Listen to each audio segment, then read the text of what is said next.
60 secondes expat.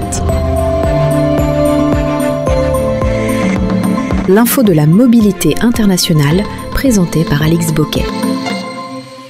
En 2025, malgré le Brexit, le Royaume-Uni reste une terre d'accueil pour les entrepreneurs. Londres continue d'attirer grâce à sa fiscalité compétitive, ses démarches rapides et son dynamisme, notamment dans la finance, la tech ou les industries créatives. Mais attention, pour les Européens, la première étape, c'est désormais le visa. C'est l'une des grandes différences depuis le Brexit. Le plus demandé, c'est l'Innovator Founder, valable 3 ans pour les projets innovants. Autre option, le visa Startup, 2 ans pour tester son idée. Et pour les profils déjà reconnus, le Global Talent Visa offre une entrée plus souple. Une fois ce cap franchi, tout va très vite, l'immatriculation d'une société se fait en ligne via Companies House pour une somme symbolique.